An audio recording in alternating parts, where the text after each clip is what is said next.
What's going on, guys? Checking in with y'all. How you living? Waiting on everybody to come on in. What's up, Shauna? Shauna PR. Y'all come on in the room and chop it up. On this lovely Monday.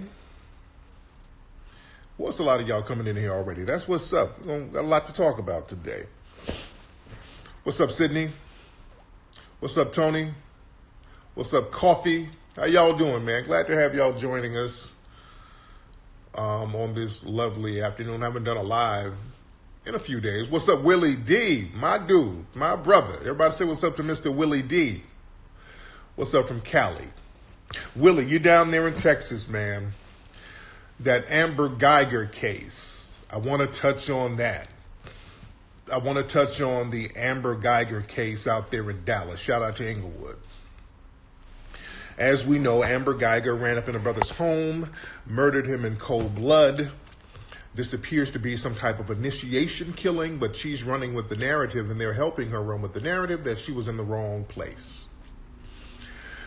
And the jury deliberation was today. They postponed it. They're going to have the jury deliberation tomorrow. But a lot of people are talking now on social media about the judge. The judge allowed the Castle Doctrine to be presented to the jurors, and she did this at the last minute. That's very significant. This is basically supposed to be an open and shut case, but white supremacy is all about domination and pushing the envelope and shifting and manipulating the laws to benefit and maintain white supremacy. Haiti is with me, and I'm with Haiti. Much respect to Haiti, man. And shout out to the brothers and sisters out there. Black folks, we got to understand. Let's not be confused. We better understand how these white supremacists work. We better understand who's on the take with these white supremacists. What they will do with a trial like this, a high-profile trial, they'll try to make it seem like it's a racially neutral trial, when in fact they've stacked the trial, they've rigged the trial, they've rigged the jury, they've rigged the judge. Now with this trial, they have told you that there are 10 people of color on the jury. And I've seen black people fall for this. There's 10 people of color on the jury. So it's 5 black people, 4 white people, 2 Hispanic, might be a couple of Asians, something like that. So basically there's 7 white people on this trial. The white, Hispanic, and the Asians, those are white people. Yeah. I've had people try to say it's mostly people of color. No, it's not. No, it's not. There's 7 white people on that trial.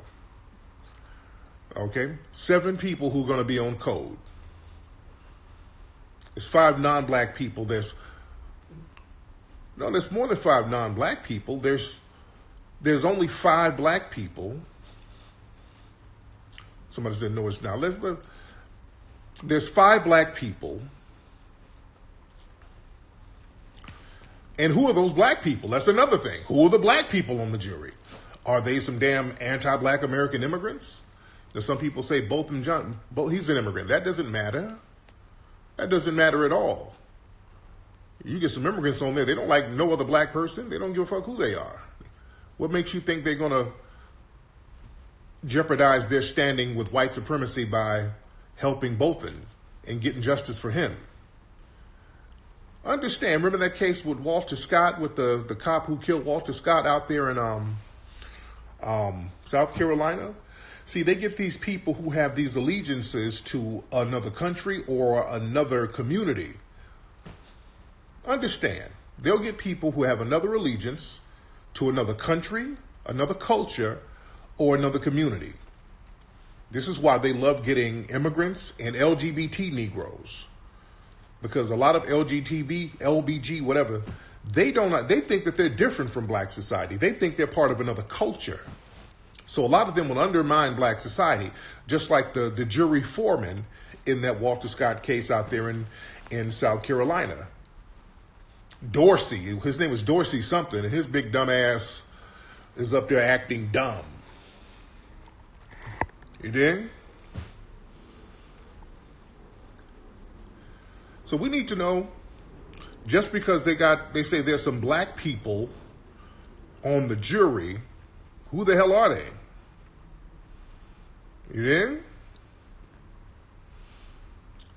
Yeah, they're not gonna, they get some black faces and there's some immigrants on there, they're not gonna go against white supremacy. Let's be real, they're not gonna go up against white supremacy. They'll get on that trial and they'll be like, well, damn it, she didn't do nothing wrong. See, they know this. The white supremacists are very smart and they know how to orchestrate this stuff. But she was in the wrong home. What's up, Unfo? It doesn't matter. Listen, this trial is not about justice. Understand, this is about white supremacist domination. That judge look real, though? No, she's not. That judge allowed the castle doctoring at the last minute. And you know what that means? Let me explain to people what that means. I'll talk about Stacy Dash in a minute. Slow down. Slow your fucking roll. We got a lot to talk about. Don't rush. Sound like you got a pot pie in the oven. The pot pie is not going to burn. Just slow down. We got time. I'm here. Making me lose my train of thought with all this other shit. Yeah? But like I said, this judge allowed the castle doctrine. And also there's a law, Penal Code 8.02 of, what's it called? Something of facts. I don't have it in front of me. Mistake of facts. Yes, the mistake of facts law. There's a law that says you can do something if you mistake the facts for reality. It's something of that nature. But listen, with the castle doctrine, what that's going to do, that gives Amber Guyger a legal out for getting away with murder. That gives her a legal out. Do you understand? That's why the judge allowed it. Judge Tammy the Mammy Kemp. Judge Mammy Kemp allowed that bullshit, bogus ass castle doctrine to be implied. The castle doctrine is basically like stand your ground. Now people are saying that because it's trending. The word castle doctrine is trending right now because people are like, well, that's his house. That's his house. Understand, y'all talking logic. We're talking about white supremacy. White supremacy don't really need logic. They just need reason. The argument they're going to make now is because she thought she was in her house, follow me, because she genuinely thought she was in her house, she had a right to apply the castle doctrine because she thought she was in her house. So if you think you are in your house and you think there's a burglar, you have a legal right to kill that person. That's where the castle doctrine and the mistake of facts law come into play. See, these are I'm white and I say so laws. See, these crazy ass laws are on the books for a reason, and they know this ahead of time. You dig? That's the defense they're going to use because she thought she was at her house. She, according to the castle doctrine, she was allowed to commit murder. And those white jurors, they're going to be like, yep. That's going to be their justification. And Tammy the Mammy let it happen. Tammy the damn Mammy. See, y'all thought that she was down. Did y'all see earlier, like last week, when Judge Mammy was acting all upset because some people, some of the prosecutors or whatever, some of the defense, they leaked some information to the press and she was doing all that old fake ass, What they do? Oh, Lord. All that that fake bullshit she was doing, and niggas was falling for. Ooh, that judge don't play. She mad. Ooh, the judge mad. That fake ass Tammy the Mammy, she was fake. All that fake sassy mammy ass shit she was doing, bucking her eyes. When I saw all that, I'm like, she really putting extras on it. I got skeptical right there. I smelled biscuits. All those theatrics. Who did that? I told them. Oh, Lord. She all standing up all extra. Oh, Lord Jesus. Lord. Oh, sit down, Diamond and Silk. Oh, she was in Diamond and Silk mode. Oh, Lord. I said, here. Oh, she's being real extra. Tammy the Mammy is being real extra. And I just put up some posts. She's all clicked in with Renee Hall. That was the chief of police. The Mammy is another Mammy. Another excuse-making Mammy out there at the Dallas PD. It's Mammy Fest.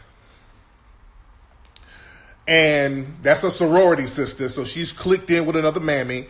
We see that the police unions, they done gave Tammy Kemp a big old bag, so she's in their pocket. You understand? We better, just because we see a black face up there, don't mean that they're one of ours, man. Don't mean that they're down. They put them niggas up there. If they put them up there, they most likely, they've already got them in the bag. They already got them. They're pulling the strings. You dig? And, you know, I don't know. I hope that we get, there's a guilty verdict. I hope. You dig? But this Mammy just sent an alley-oop to the defense to let that white supremacist suspect race soldier off. And the fact that they're kind of moving the verdict decision around like this, that's another red flag, family. That's another red flag, because sounds like what they're doing, when they start delaying it, they're trying to get law enforcement and SWAT and all of the military in order to protect the city. Because, see, the white supremacists learned a long time ago, when you have these verdicts, it's best to do them later in the day or on the weekends. Just like with the Zimmerman verdict. They waited till the weekend for the Zimmerman verdict. A lot of these other verdicts, they'll wait till the weekend, they wait till after hours when it's late. You watch that. Watch when they start delaying the reading of the verdict. They time it a certain way to get the city cleared. See, they learn from the LA riots, see? When the white supremacists do something and they fuck up, they learn from their mistakes.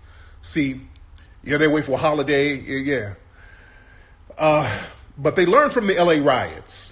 And out here in LA, 1992, I was out here, I remember very clearly, in the Rodney King trial, when they beat Rodney King, the race soldiers, they made the mistake of reading that verdict early. They read that verdict out here on, I think it was a Wednesday, middle of the week. They read the verdict in the middle of the week at 3:15 in the afternoon in LA. By 4 o'clock, this shit was popping. At 4 o'clock, it was on. And everybody, you saw what happened. People got caught up in them traffic jams. White people started getting pulled out of cars, beat up, killed. So you had a whole bunch of white folks getting that work in the middle of traffic out here in LA. This shit was popping. And they couldn't get those National Guards in because traffic was too messed up. It was the middle of a traffic jam in LA, and white people were getting the business. You dig? So they learned from that mistake. They learned. Now we're going to have to clear the city out. So when they start moving these verdicts around and all, it's very interesting. Yeah, Reginald Denny. We saw what happened. You saw what happened in broad daylight. You saw what was happening. in broad daylight out here. See, they want things in the afternoon when traffic is out, when the metropolitan area is pretty clear, in the darkness of night so you can't see what's happening. Yeah, that's what they want. Yeah. So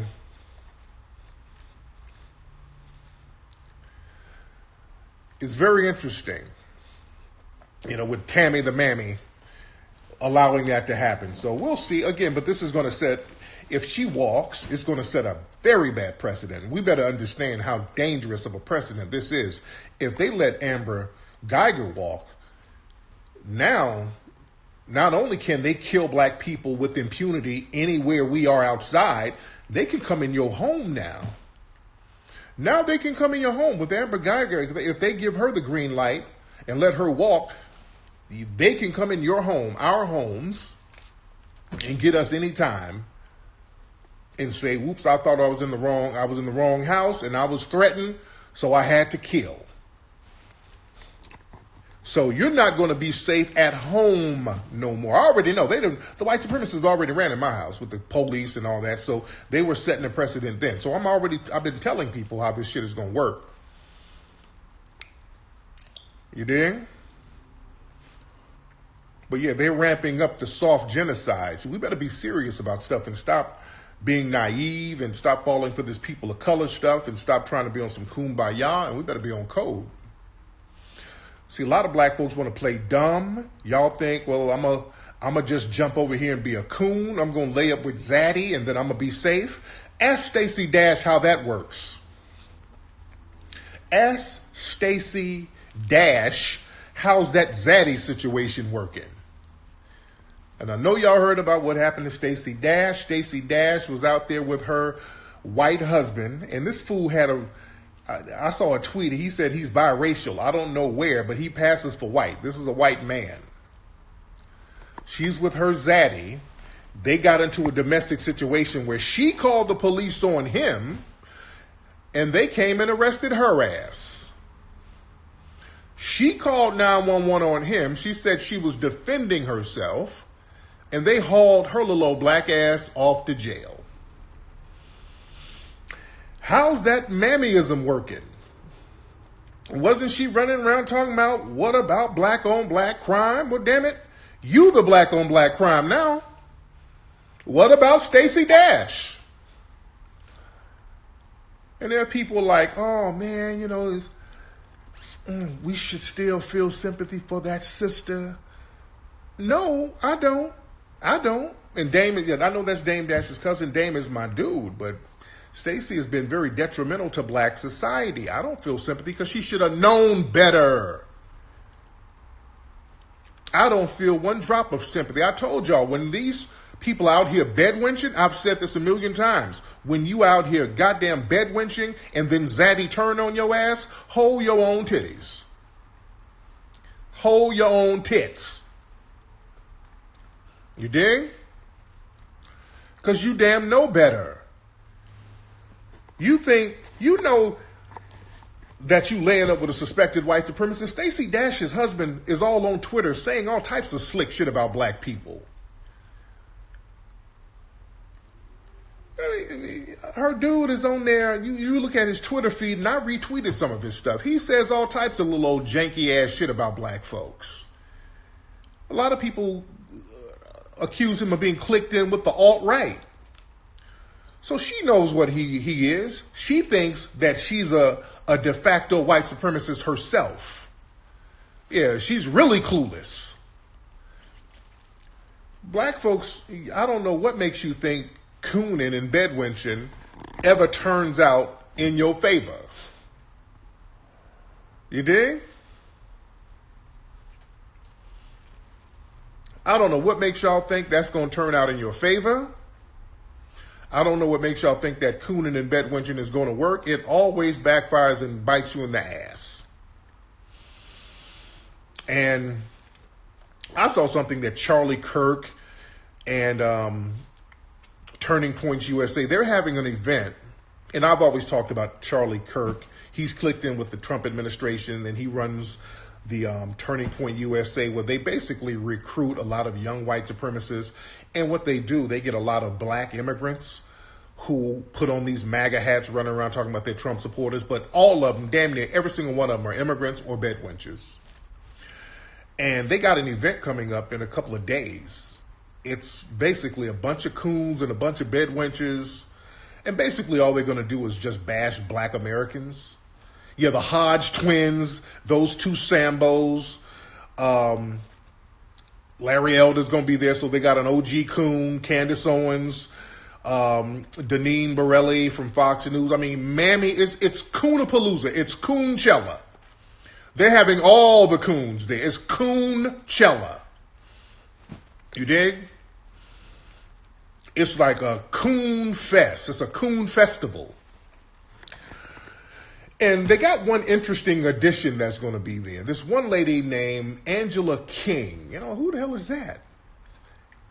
And what they're doing, they're passing this woman off, Angela King, as if she's a relative of Dr. King, Dr. Martin Luther King. But we did some research. This chick she's not a relative of Dr. King. She just kind of took on the last name to run a finesse game. She knows the King family, but she's not a direct descendant of the King family. Her name is Angela Stanton. She's well known down in Atlanta as being a finesser. She was all clicked in with Phaedra and all those folks, and this woman's been in and out of jail. So she's a known finesser out there in Atlanta. My girl, Michelle from Straight from the A, she's been doing stories about this woman for years, got her mugshots all over. So this is a finesse game they trying to work. So they're running out. They're desperate to find Negroes that will co-sign that whole MAGA bullshit. You said the Hodge twins used to be funny. There's nothing funny about those coons. Them niggas have never been funny. They've been corny. Those are two big steroid-ass, cornball, moist twins. Them niggas have never been funny. There's nothing funny about them. Yeah? Yeah, and people always trying to finesse Dr. King's name. They're always trying to finesse Dr. King's name. And I take issues with that. You know? But yeah, this event is going to be, it's Coonchella. It's all it is. Oh yeah, these niggas are trying to get a bag.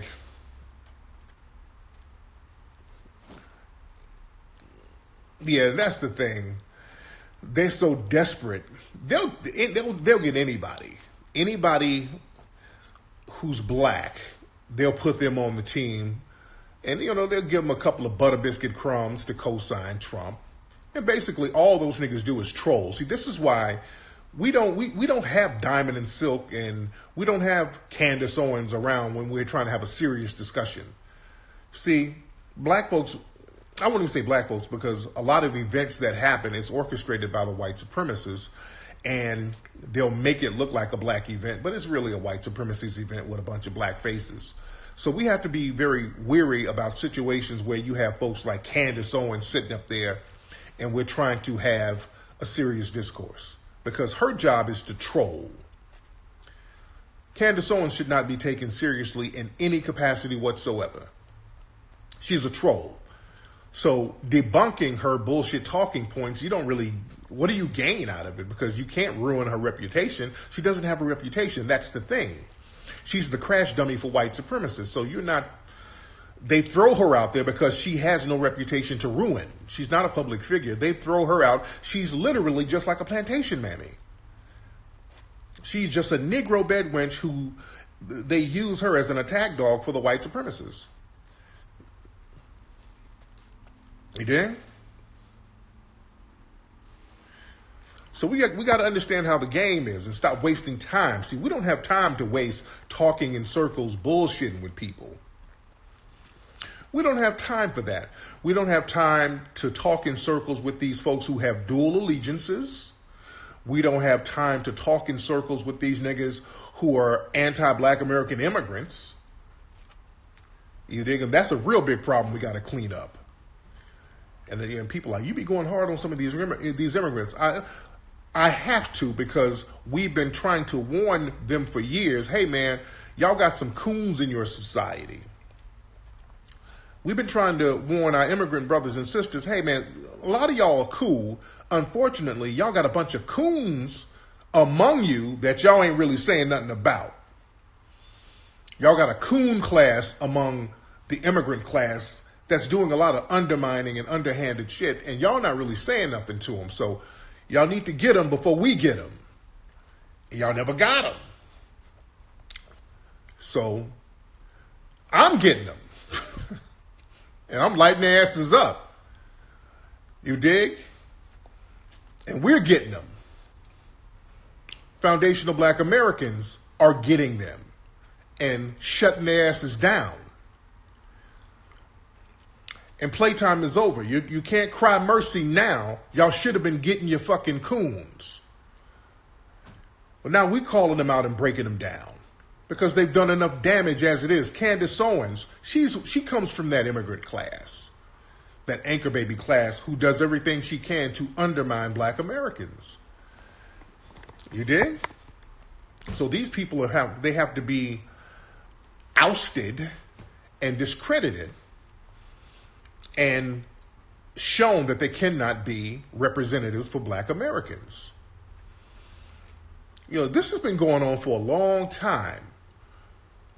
A lot of this anti-foundational Black American hatred from a lot of these immigrants, this has been going on real heavy, really since the 90s.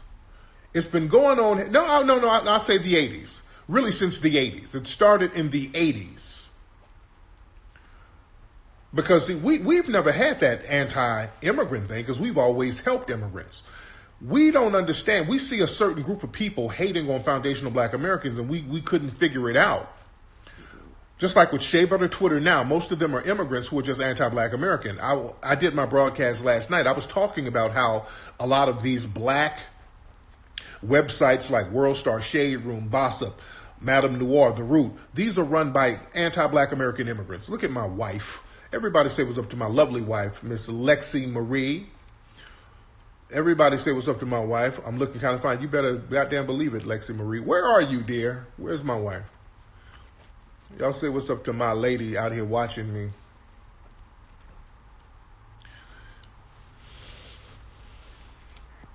But we in here heavy. What's up? Is that my cousin Jerry in here? Yeah, they've been using immigrants against us for a long time, and we just haven't caught it. Even with the drug game, a lot of the stuff, a lot of the violence, they've been using immigrants against us. They've been using immigrants against us for a long time, and we've been on some kumbaya shit. And a lot of the animosity, we thought that it was a regional type of thing, but it really wasn't. For example, Willie D, you still in here, brother? Willie, are you in here? My man Willie D in the group Ghetto Boys. I was looking at some hip hop documentary, and my man Willie and Scarface, they were talking about how they went to New York, and they in the mid '90s. They went to New York. I think it probably was the early '90s, but they went to New York and they were getting shitted on, and a lot of rappers would talk about that, even from the West Coast. A lot of people were talking about how they would go to New York and get shitted on. A lot of rappers. They talked about how they went to New York and they would get booed and certain cats would disrespect them. A lot of Southern people would say that. I remember Outkast, they went up there and they felt disrespected. A lot of West Coast cats. And a lot of folks thought that it was just a regional thing, but it really wasn't. It wasn't about region. Black people, New York and the South, there's always been a respect thing there. Yeah, they booed Outkast. We got to understand this. In the 90s, you had a lot of, in the rap game, even now, New York was full of immigrant rappers. A lot of rappers came from immigrant backgrounds. A lot of the hip-hop crowd at that time, those immigrant cats were gravitating towards that. You dig? So it wasn't just about them being in the South. See, Willie and those guys, a lot of cats in the South are foundational black Americans. Outkast and those guys, those are foundational black Americans. So that's where that energy was really coming from. See, a lot of folks in the South, you come from here on both sides of your family. So that's where a lot of that real animosity was coming from. So you're the real OG black Americans. So you go to New York and they're making it seem like, well, they don't like your rap skills. Fuck out of here. Willie and Scarface, Scarface is one of the greatest fucking rappers ever. It wasn't about skills. Andre 3000, one of the greatest fucking lyricists ever. It wasn't about their lack of lyrics at all. That wasn't it. You couldn't say that. It was because there was a lot of anti-black American hatred there from a lot of cats. Not all New Yorkers, because there's a lot of New Yorkers who are really from their families from the South. But again, at that time, you got a lot of people, a lot of immigrants coming over who came over in the 80s, so they were coming of age at that time. You dig? Yeah, Pimp C, Bun B, these are lyrical fucking gods. You dig? So that's where a lot of that animosity was coming from. Not because they couldn't rap. What the fuck are you talking about? I mean, where was it coming from? And New Yorkers, many of them who are foundational black American, they got relatives in the South. You dig? The Bumpy Johnsons and all those people, they had roots in the South. A lot of those old Harlem hustlers had roots in the South. You dig? What's up, Detroit in the house? Detroit. So that's where a lot of that was coming from. A lot of that was coming from that type of immigrant animosity. You dig? Yeah, 8-Ball, MJG, man, you got some lyrical heavyweights from the South, man, who can spit heavy. And it wasn't all New Yorkers doing that. It was a lot of those cats who were clicked in with the hip-hop industry at the time.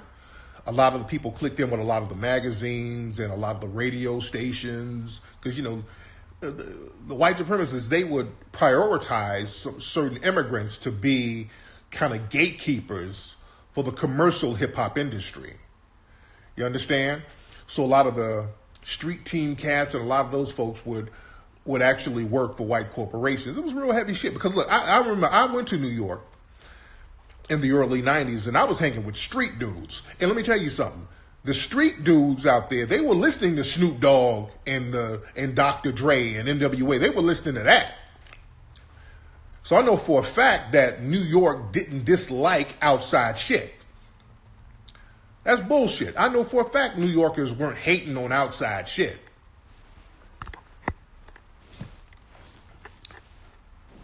So yeah, I would hang out in Harlem and all this shit in the early 90s and niggas be bumping Deep Cover, all that shit. They loved it. So we got to understand where a lot of certain animosities come from and what it's really about and the real depth of it. And you know, another problem, because when people start talking about that East-West shit, you had cats like that Tim Dog dude. You know, when that Tim Dog dude tried to shit on Los Angeles with that Fuck Compton song, you see, when he put that shit out, you know, he put a bullseye on a lot of cats' backs when they came out here, because it's like, okay, is that your dude? Is that your dude? And y'all co-signing this nigga talking this? And Tim Dog, this nigga was a garbage rapper. And that nigga, I saw him on some television show where he was finessing white women out of money. This nigga became a huge finesser. Is Mink Slide? Yes, we're gonna do a Mink Slide joint pretty soon. Yeah, Tim Dog wasn't he from somewhere? He was like from Jamaica or something. He was a real OG. Not really. Tim Dog was a finesser. He wasn't no OG. We can't put OG on him. Yeah, didn't he fake his own death? I mean, there was a judge who said this nigga faked his own death, so no telling where he is now. You dig?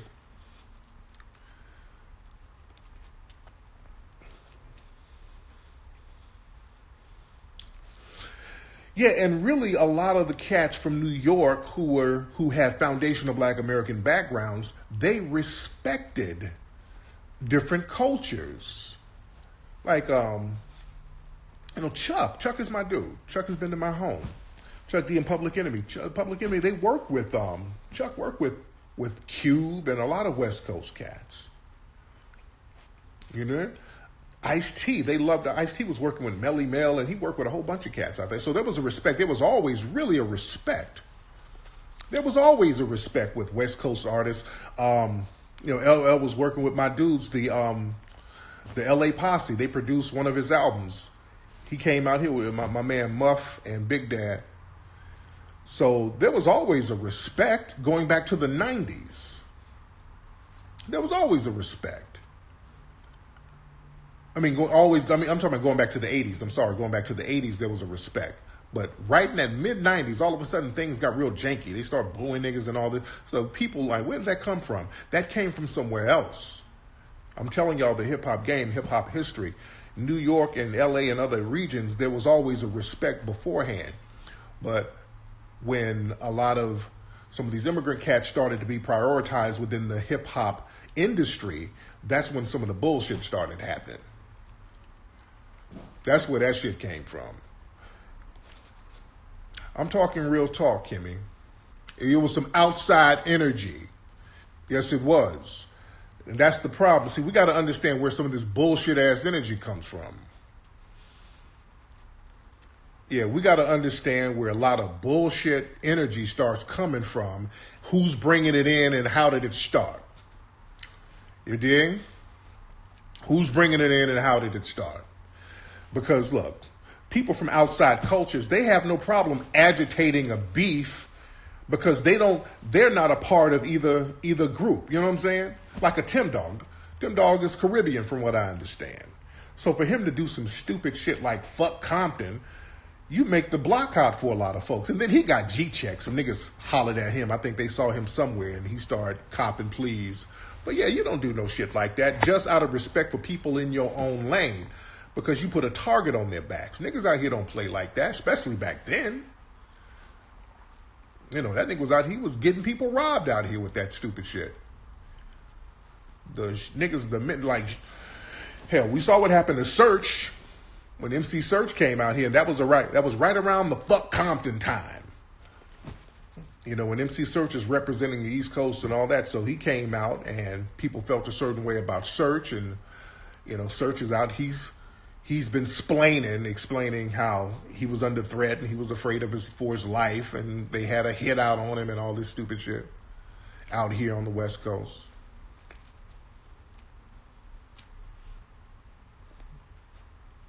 What's up, Savvy? You say Cube is your first cousin? Yeah, shout out to Cube. Yeah, Hammer. Yeah, motherfuckers started trying to diss Hammer and shit. No. And then Hammer was like, folks don't know people love Hammer out here, especially in the Bay and even in LA. People like Hammer. Hammer is our brother. Yeah?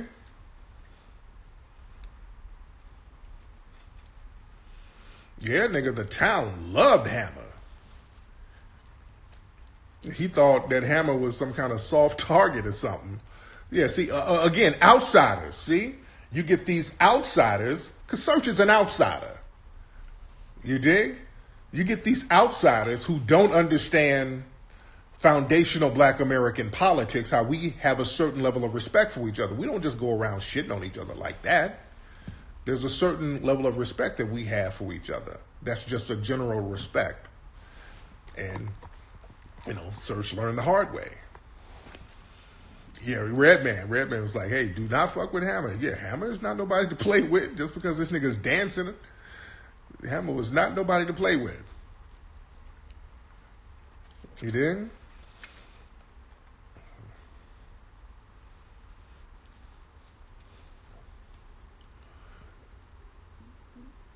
Yeah, Hammer really, he lifted up the whole community. He fucked up a lot of his money trying to lift up everybody, but, it's part of the game.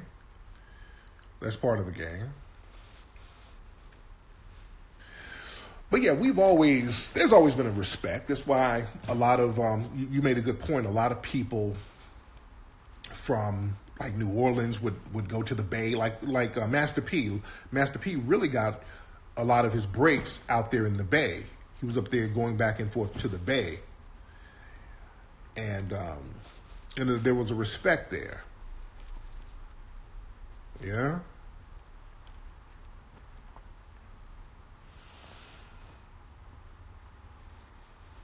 Yeah, I respect Hammer. Hammer's a solid dude. Yeah, a lot of people out here in LA and on the West Coast, a lot of people's origins come from the South. Yeah, a lot of people came up from Alabama, came up from Mississippi, came up from Texas. Yeah, P started in Richmond. Absolutely. He was up there in Richmond, yep.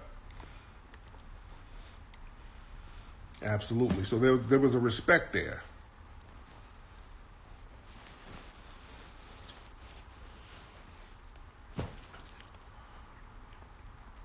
Absolutely. And speaking of support, have y'all bought Hidden Colors 5? Do you guys have the Hidden Colors 5 film? Do you have Hidden Colors 5?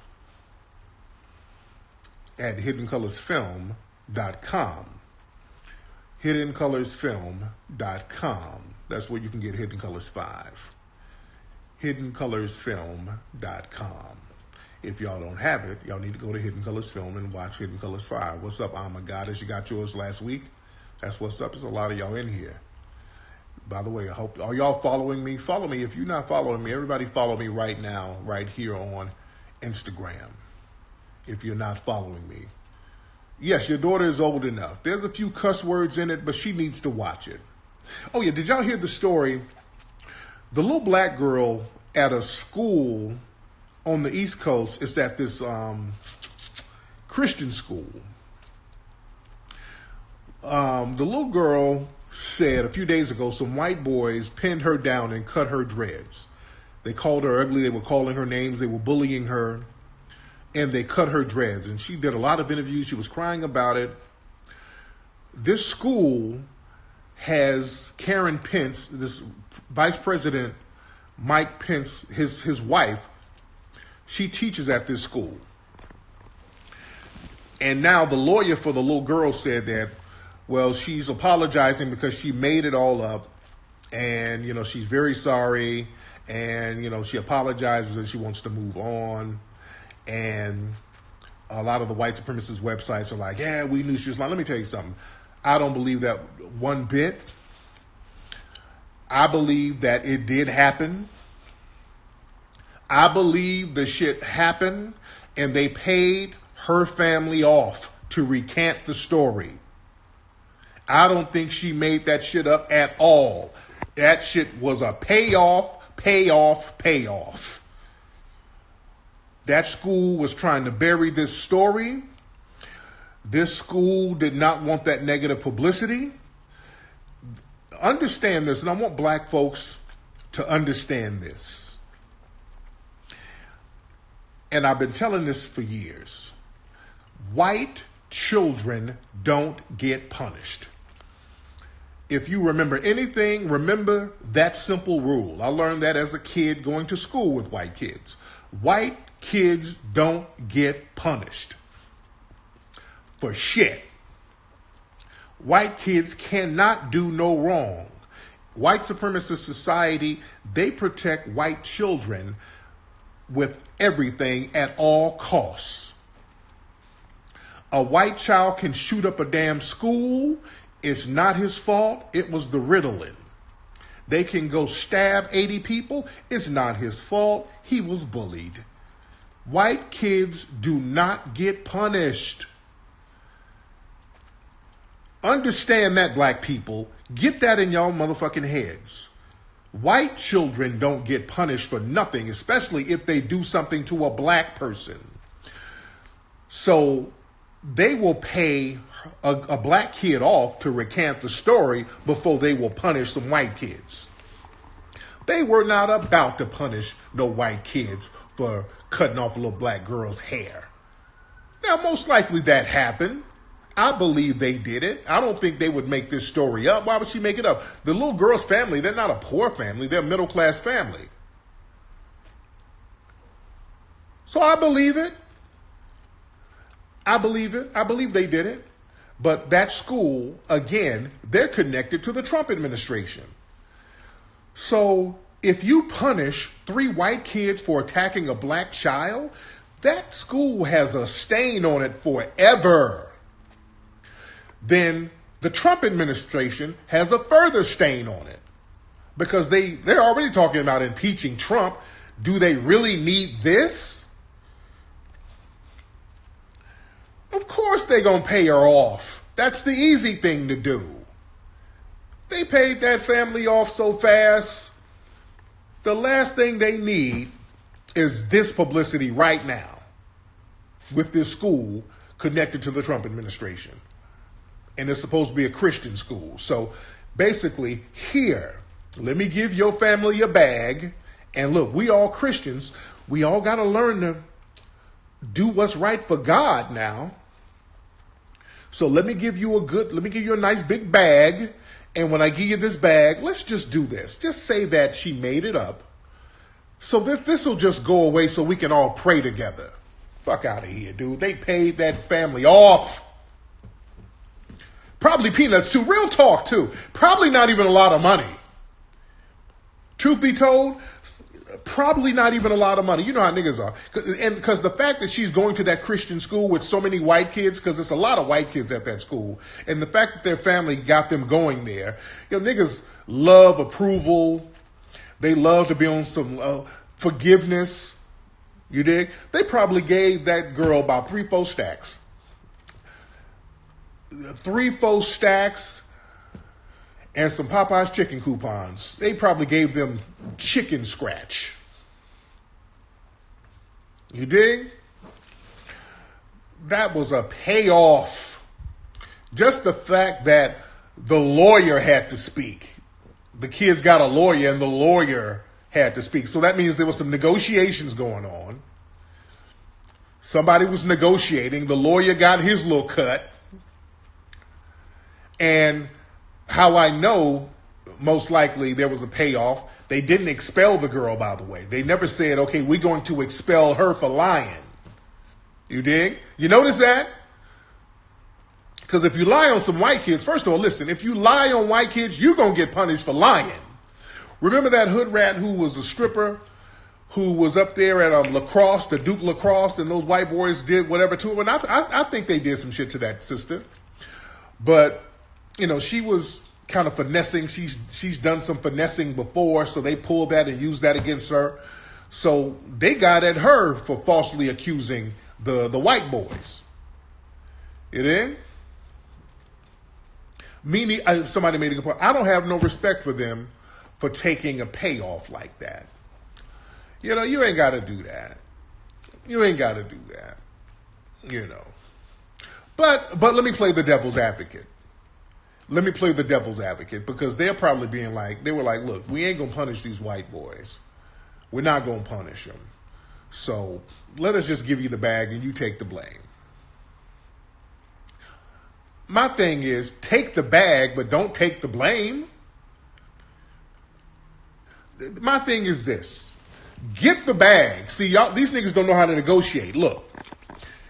If you get harassed and somebody attacks you, get the bag, but don't take the blame. It's like, okay, look, we came to a settlement. We resolved it. And get a big bag at least. But don't you take the blame. Don't you go around talking, well, I lied. I wasn't being truthful. No, now you being a fucking coon. Now you're being a coon. Get the bag, but don't take the blame. So you can deter that type of shit from happening again. You in?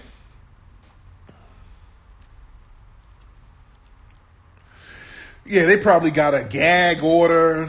Oh, they probably got all types of shit in place for that little $15,000 they gave our ass.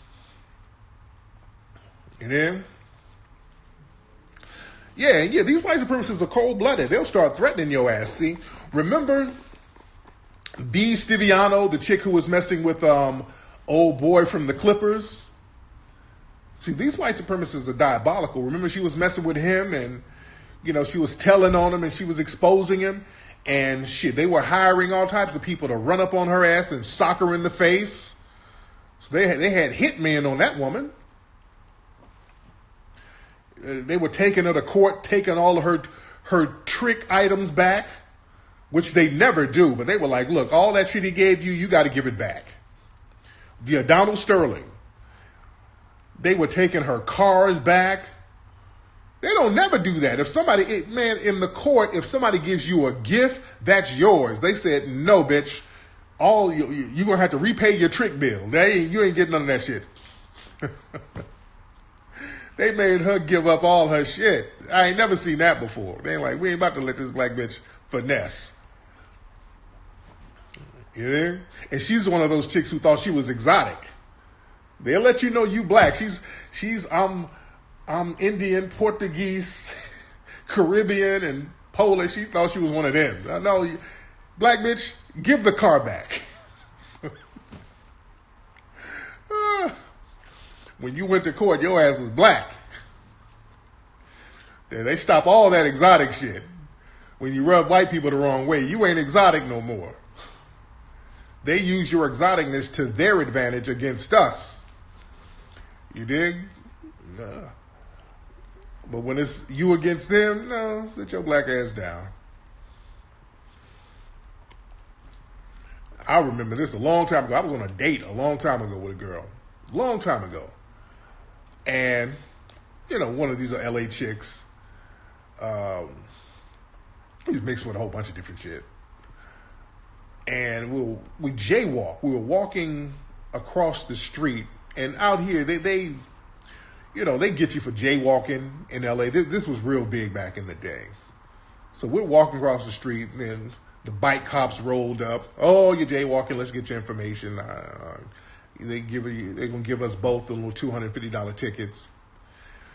So they're getting all my information, and then they getting her information. They were like, okay, your name, your age, what's your nationality? And she was like, well, I'm Polynesian. I'm Portuguese, Caribbean, and Asian.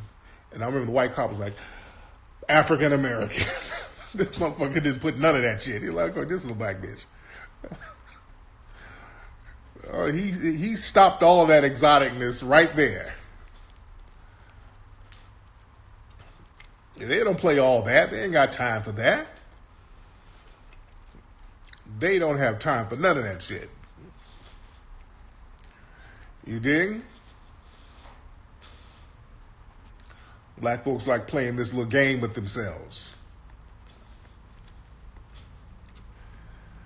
And that's good now, because when I see niggas do all that exotic bullshit, that lets me know that you're not really a foundational black American, and I should distance myself from you on a political standpoint.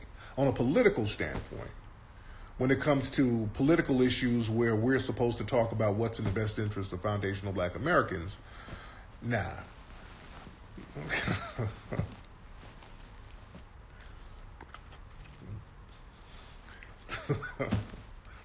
Plebiscites. Man.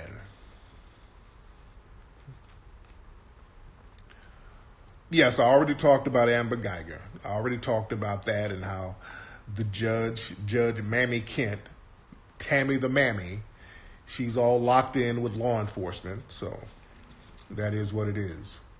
Just like Tiger Woods. Tiger Woods, remember Tiger Woods' ignorant ass on Oprah talking about, well, I'm Asian, Cambodian. Oh, God, that cringeworthy ass interview he did. Well, I like to call myself Camlin Asian. I don't like to distance myself from my other side of the family. I'm Camblin Asian. And when his ass got arrested and you looked at his arrest record, it said black. It's black. You black ass. You ain't no Camblin nothing, nigga. They got you up there looking like a nigga. In your mugshot looking real niggerish. Fool. Y'all play these dumbass games with yourself until your mugshot hits. Everybody want to play dumb. Just like Stacy Dash with her mugshot all over the place. Right now, she thought she was going to be a de facto white woman and call the police on Zaddy. And she saw how that turned out. See, that's why these white supremacists like messing with some of these bedwenches, because they know they can get away with doing anything to them. And then when the police show up, they're going to get the woman. You dig? When the police show up, they're going to get the woman. Y'all keep fucking around with Zaddy and thinking you doing something slick.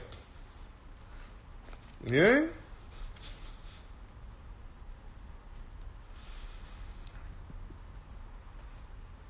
Man. So yeah, she's, no telling what Zaddy is doing behind closed doors to her. My God, no telling what's happening to her ass. Yeah. What's up in H-Town, man? Shout out to H-Town. Shout out to Houston.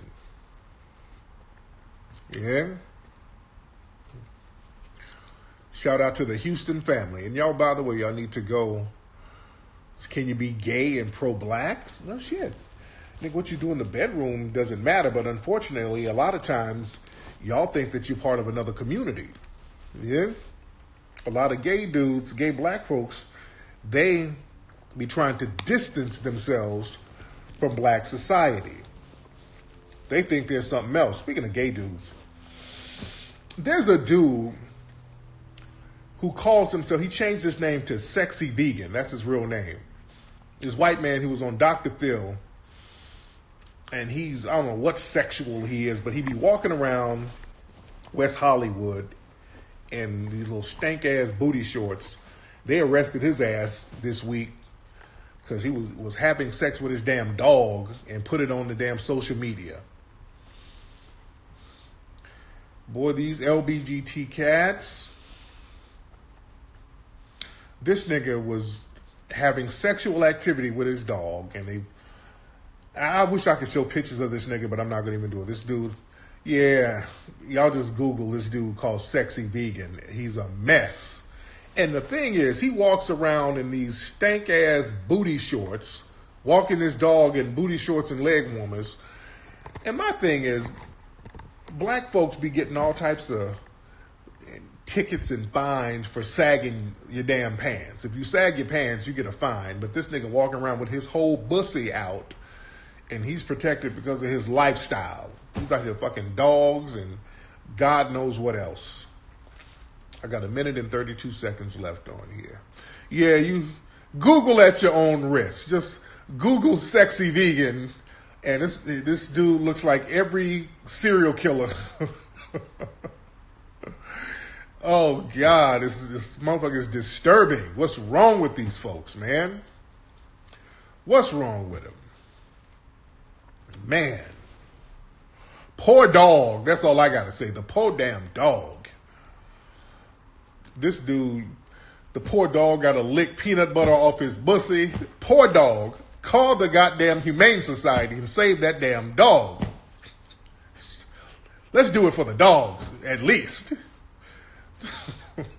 Can we save the animals? Where the fuck is Bob Barker? Somebody help me save this fucking animal. Crocodile Hunter, somebody help me save the animals.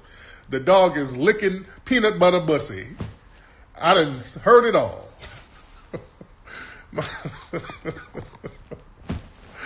My thing is about to cut off. All dogs matter. Man. But anyway, man, y'all go to Hidden Colors Film. You go to hiddencolorsfilm.com. You can get the DVD or you can stream it. All right?